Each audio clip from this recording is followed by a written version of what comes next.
Hey guys, my name is GSDBoxer, and I'm playing World of Warcraft patch 6.0. With the new patch brings new changes, and 6.0 is no exception. Now that the update has hit live servers, I wanted to talk about a few things I did in my first few days that you might want to check out for yourself. Now this is a pretty hefty patch, so I'm just going to go over 5 things. With the new patch, a lot of what you were familiar with is a little different now. With the change to character stats, hit, expertise, dodge, and parry are now gone. Because of this, your gems and enchants have converted to other stats, mainly crit, haste, and mastery. This means that you might want to reassess how you shape up your gems and enchants.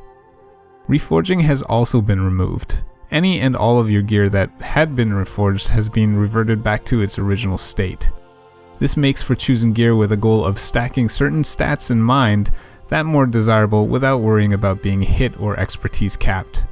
Though for dual wielders, there will still be a 19% chance to miss on attacks to make it more balanced with two-handed weapons. And also, keep in mind there is still a 3% chance to be parried when attacking from the front. The stat change also affects how primary stats affect your offensive power. To make them more in line with strength, agility and intellect no longer give increases to crit strike chance. Lastly, Blizzard has now done some fine-tuning to class spells. You may have noticed that some spells are no longer on your spell bars. Class abilities have been either removed, changed, or folded into other abilities. Some spells were deemed non-essential and contributed to ability to bloat, so they were removed, while others have been made passive or even spec-specific, so now is a good time to be reacquainted with your characters. I highly suggest going through the patch notes, and I'll have a link in the description below. Blizzard made some very nice additions to storage space. Throughout Mists of Pandaria, you might have picked up a few toys along the way. This was great, but started making player bags and banks cluttered and overflowing with items. To remedy this, Blizzard has made the toy box. Located in the collections tab along with your mounts and pets, the toy box will now house all of those collectibles you have gained over the years. I made sure to log on to all of my alts and put all of those toys to the box, making them now account bound rather than just that one character. For your banks, a reagent tab has been added and may be purchased for 100 gold. What's really nice about this is that now you can craft items that are stored in the bank or the reagent bank from anywhere while out in the world.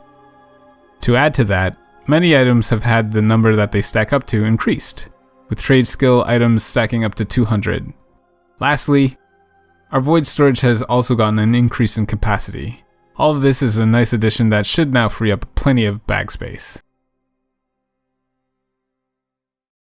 Unlike the scenario that we got with the pre-expansion patch for Mists of Pandaria, Blizzard has given us another pre-expansion event similar to what we have gotten in the past.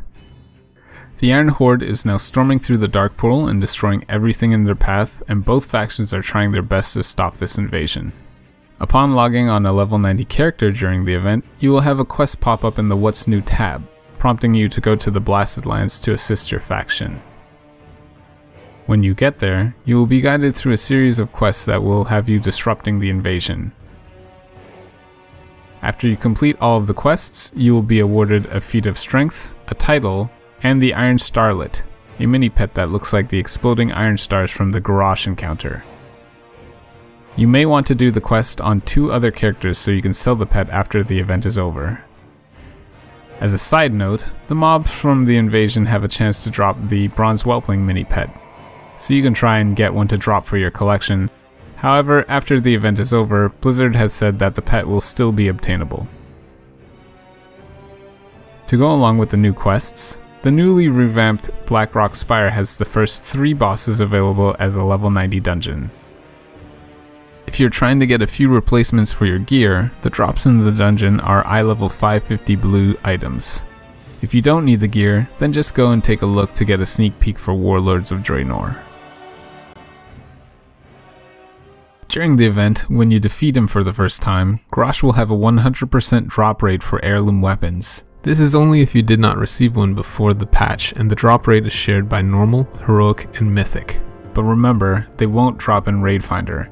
And more importantly, once the X-Pack releases, these heirlooms will no longer drop from any difficulty as they will be removed from his loot table. Though not necessary, having the heirloom will definitely help while leveling from 90 to 100, a plus for those who aren't that lucky with item drops. Soloing old content has also changed. Though the stat squish has occurred, Blizzard has made sure that the ability to solo old content is still intact. Actually, content that was previously difficult or unsolable for many reasons has become much more manageable.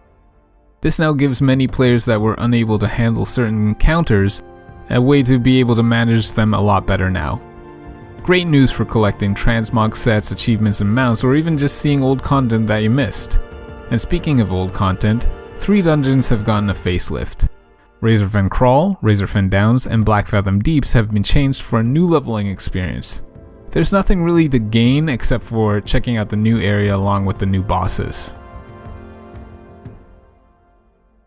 So that's it. I hope you enjoyed this video, and let me know what you did or something that I should check out in the comments below.